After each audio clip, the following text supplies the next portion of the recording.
Welcome to the Gift of Gab. Gift of G.A.B. Period.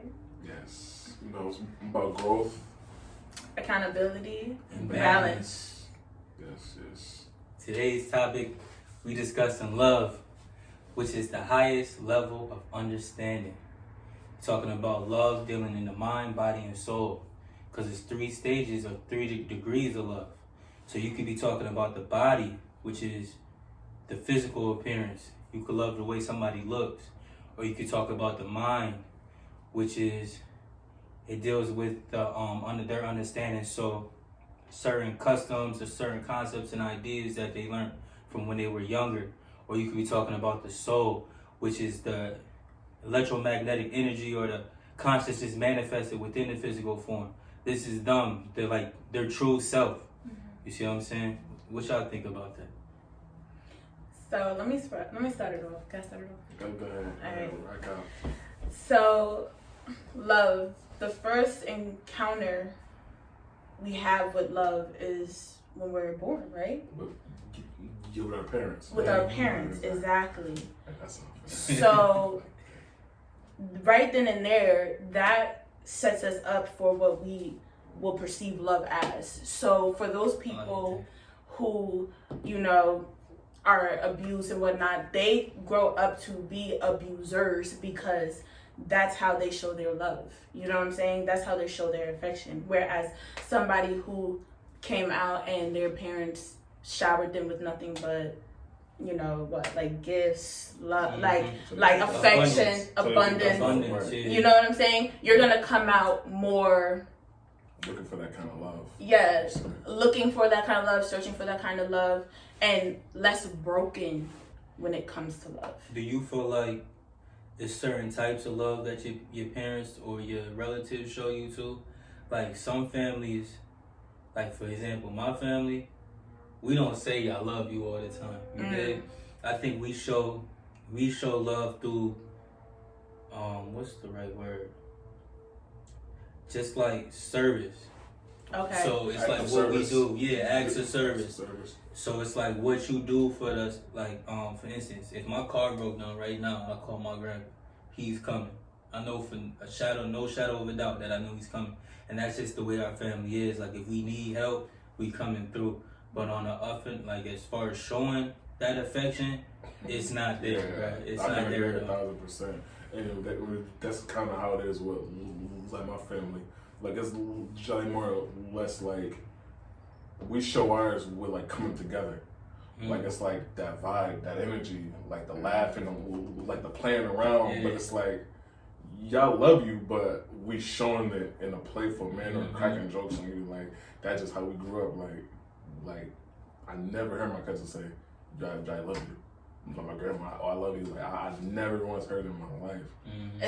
It's so interesting that like it's literally like a gradient right now because like the way my family show love is like in the same way. Like right now, if I call my dad, like, yo, this is coming out, he's gonna drive the 4 hours and come up here. You know what I'm saying? Right.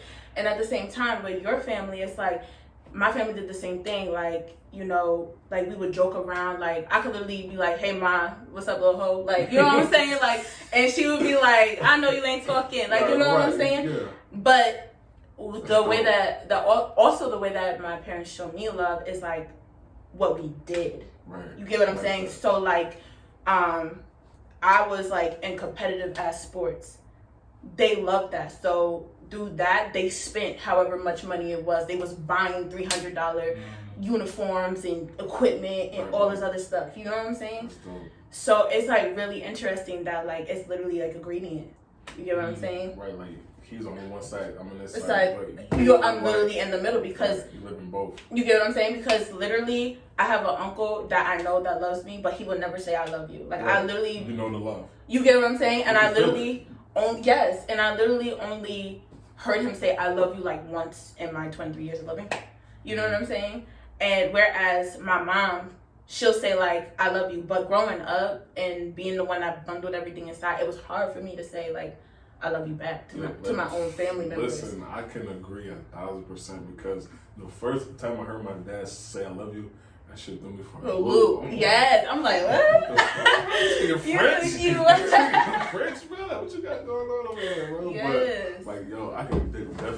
agree. But to something you said though, before we even go too far, to where you was saying that like our first love is our parents. Yeah. That's really how it is, and this goes to the Mike Tyson and Boosie episode when they were saying the same thing. Is like we are attracted to our parents, not like literally, but. No, literally. Okay, yeah. Literally, because that love is more familiar to you than anybody else's love. Right. But not even just the love in psychology.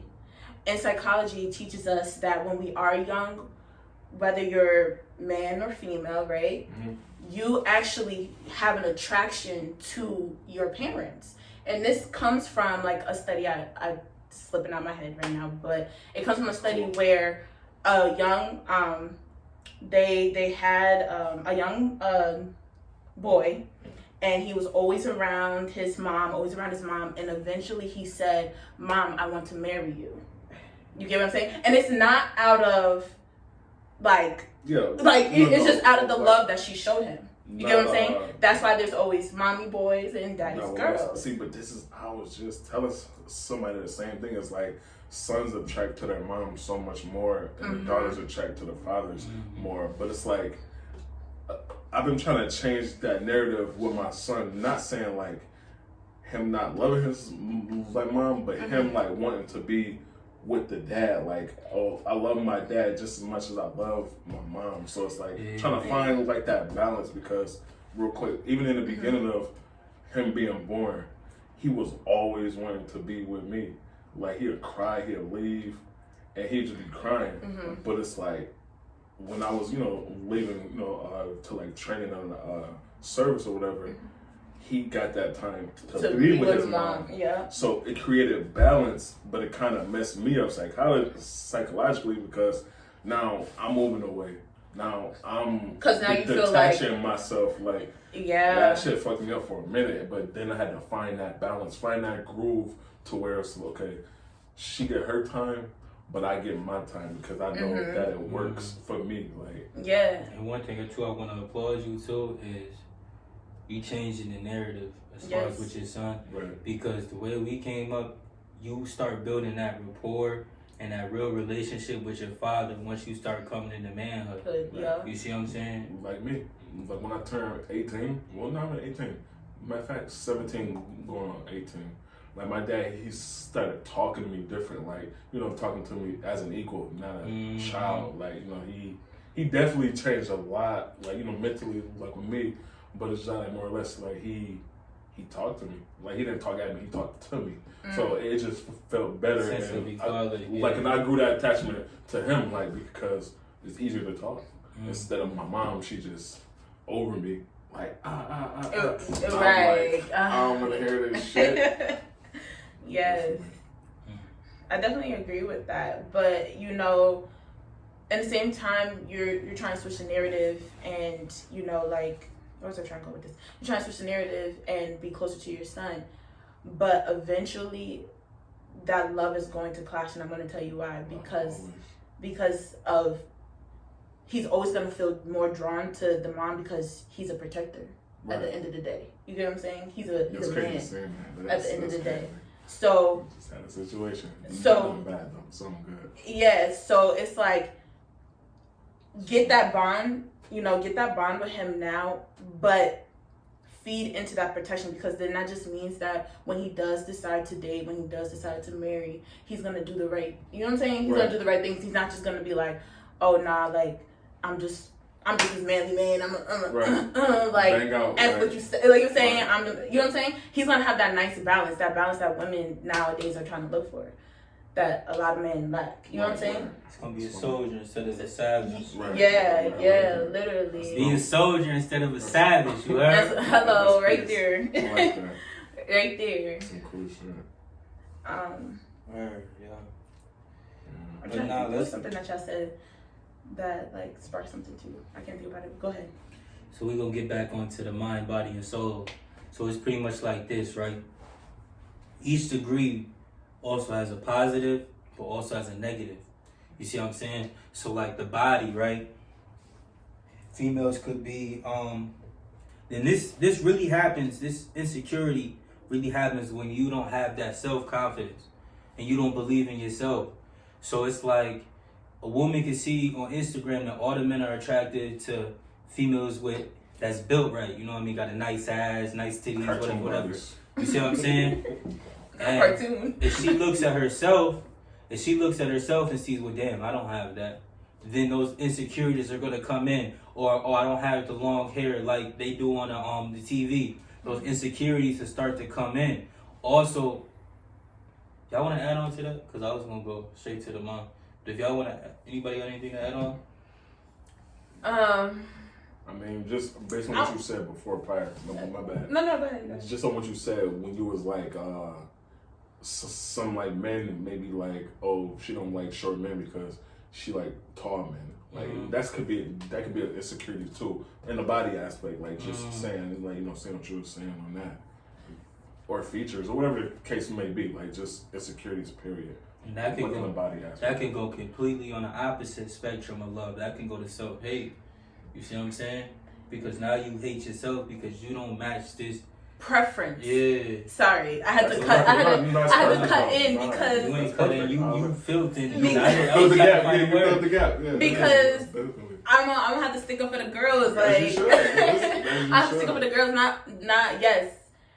To a degree, some insecurities, but to a degree, a preference. Gotcha. See, nowadays we live in a time where insecurity is not really insecurity. It's more of a preference. Like, so you grow up always skinny, twig. You know what I'm saying? You're gonna be like, dang, I prefer this body. Right. So once you start preferring in the mind, you start what? Believing it, right?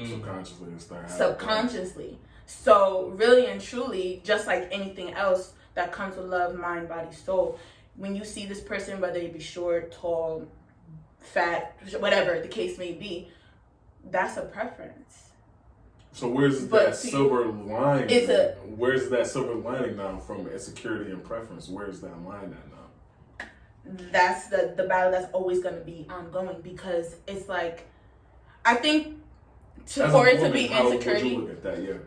Yeah. From me personally, a preference is something. How can I put it? A preference is something that you crave, okay, and an insecurity is something that you pick, like you're a picky eater. You're nitpicking at. You get what I'm saying? So like, you don't feel like you can crave an insecurity too? Like an insecurity could be a crave too. Like it's a void that needs to be filled. Just like you could crave a certain type of food until you get it and now you full. That's a good comeback. You see what I'm saying? that is. Because like I said, it's like today's battle is, are you really insecure or is this really your preference? You know what I'm saying? Break that down. Just so I could get a better understanding of what you're saying. Okay. Just in a sense of what she was just saying, like a preference is a craving, and she didn't finish with the insecure aspect. Yeah, like I'm trying to find like the right words to go with insecure to combat the craving and the preference. So what I mean is, like, for instance, like you like chocolate men, right? You like black boys.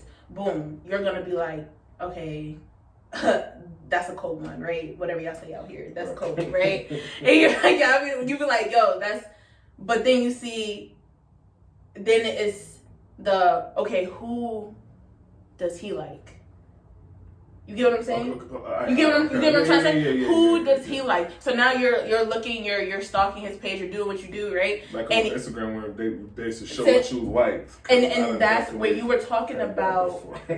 You were talking about how girls are seeing like this cartoon body, but in the same instance, when I don't know if I'm going off track here, let me know. But like when a man is liking those things, right? Liking those pictures. That's the insecurity. The action is the insecurity. Gotcha. You get what I'm saying? But the preference is the person. The preference is what you want. Does that make sense? Yeah, I want to add on to this too. Just dealing with the body too. The body and love. And sometimes it's not even the love for the body, but it's the lust for the body. You You see what I'm saying? They lust for the body. So they dealing with their lower selves instead of their higher selves. And you can tell if you dealing with your lower self because the first thought you think when you see that individual is, damn, I fucked the shit out of shorty. Right. You see what I'm saying? I'm just keeping it real. That's lust, right? That's lust. Or in a girl's aspect, you see shorty and you like, oh, she thinks she all that. You know what I'm saying? Or you kind of you try to knock her down to combat why her whatever she feature. look better than you, quote unquote. Like, you get what I'm saying? Right. So that also comes in with insecurity too. Do you feel like women's value come from not they value? Hold on, let me say this. Okay. I was like, look at the heat. But what I'm striving to say is, do you feel like society values men as like what they can produce, right? Do you feel like society tells women their value is based off of their body or their beauty? Yes. Their beauty? Yes, sex sells. Okay. Sex sells. 365. You get what I'm saying? Yes, 365. Sex sells. You get what I'm saying? Videos, like pictures. Pretty. It's just appealing. Like, so something that's appealing is gonna draw you in. Like a nice car, like, oh, the car is nice. I just want that. I'm gonna go buy that. You get what I'm saying? It's just appealing. Yes, and even if so, like pretty privilege. Those people who couldn't get a job because they were literally too pretty. They were sexualized before they even walked in the door. Could show their actual, these are my credentials. Or you know what I'm they saying? go the opposite way. You got individuals that's pretty that get the world handed to them and they got a terrible work ethic. You see what I'm saying? Like you get what I'm saying? That's the both worlds. So, yeah. So let's get on the mind aspect. So it's like, when it comes to the mind is a powerful thing because the mind is able to manifest an image and turn it into reality. You see what I'm saying? But this can be a problem when it's no longer just you, but it's y'all. So it's like you can have an idea or a thought or an image in your mind of how you want this relationship to be or who you want this person to be, but if they don't agree to that image or that thought, it's gonna produce conflict, friction, right? And that's basically something that you had said in the video you posted, like with you seeing the person at a level 3 and they see themselves as level 1. It's like you created this perception inside your mind, like this person is this, but they may not see that level 3. They just comfortable at the level 1. So it's like you have this attraction for them, you love them, or however you feel about them. Let's say that you just like, I want you to do this. Like in your mind, you saying, if like, I could just take them, have them off do the this, Timbs and the sweats and put them in a turtleneck. They'd be perfect. Right. They'd be perfect for you, but that's not who they truly are. Not to cut you off. Like in them too, it's like just saying something on that. It's like even if you did get that may not be what you really even wanted in the first place. So it's like people fall in love with the thought of things like that attracts them more. Like the thought of me having something that just makes me want it even more. And so when you get it, it's like, I don't know. So you're saying the chase. Get a chase. So everybody loves the chase, but when you have the catch, you don't want it anymore. Yeah, because it's like not a challenge anymore. It's like it's just like, okay, I got you. So it's like now you have to find that, okay, why am I really here? Who is this person now? Like if you didn't go through all of those phases prior to the chase, then once like the chase comes, it's like, okay, I got what I want. It's like, okay, so you know what else? now you can miss all of this in the back. You know what else too? Where was I about to go with this? The chase. Yeah, see, that's the science about dealing in reality instead of dealing in illusion. See, once you deal in the reality, like the true reality, because a lot of people out here put on this facade or this mask and strive to act like somebody they not. And that's why it's important when you dealing with people, or you not dealing, but building with your significant other, to ask them questions, to, you know what I'm saying, to figure out who they really are and Those see the true guns. You see what I'm saying? Because people put the mask on and try to act like the world is sunshines and rainbows when really they fucked up in the back. and then you'll never know. See, you'll get took out to the ledge, not doing the knowledge, and they gonna push you right off. So you think, oh yeah, shorty got her mind right. Yo, she this and this, because we talking about the body now. So we was talking about the body. So yeah, her body smacking. Fuck the shit out of her. Then you hit the mind. Oh yeah, she got her own spot. Woo, woo, woo. Yeah, I'm about to start going over. She cooking this and this. But little did you know, you didn't do the knowledge. So you're talking about manipulation. Sorry, not to cut you off. You're talking about manipulating. Yeah, we can talk about manipulation. But hold on, let me see. Okay. Because this is a personal experience. This is personal experience. Yeah. Me being a young bull, dealing with an older female, and I'm thinking, yo, this is wavy. Like, she got her own spot. She know how to cook. Ooh, I could come over anytime and lay up. You understand what I'm saying? Mm-hmm. Not knowing how much self, what is it? What'd you call it? Shadow work that she needed to do. How much trauma she's been through and all of that. Like, her energy was just mixed, diluted, and tampered with. You see what I'm saying? So what it was I didn't notice because I didn't ask the right questions. Yeah. And so what it was everybody goes through things in life, but you need to ask questions because y'all have a contract with each other. You see what I'm saying? You're going to have the good and the bad, and you have to come to the understanding of, okay, I know they need to work on this. I know that this is their best part, this is their worst part, and I have to agree to continue this contract, sign this contract with you, and do this union with you, and it's vice versa with them and you. You see what I'm saying? So one thing you can do is, instead of getting caught up in these illusions and trying to change people, when you first deal with them, when you first start building with them, say to yourself, if this person never changed for the rest of their life, would I be happy with them? That's a great question because, man, if we did that in the beginning of everything, I swear, none of us would probably be where we at. But then you would see a lot of people being lonely.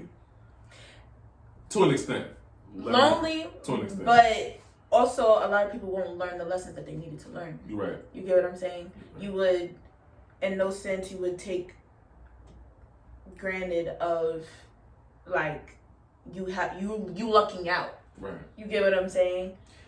Build on the manipulation. Because you brought it up, so I want to build on it. Yes. Definitely so that's what the chase.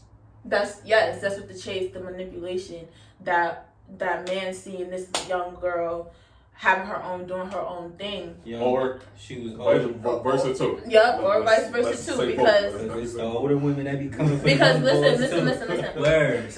When I was around like 19, 20, like, yeah, back then, like, I was smoking heavy and I ended up having like a drug dealer boyfriend. Right. So yeah, I was manipulating his ass, like, you know what I'm saying? So I could get free weed. You get what I'm saying?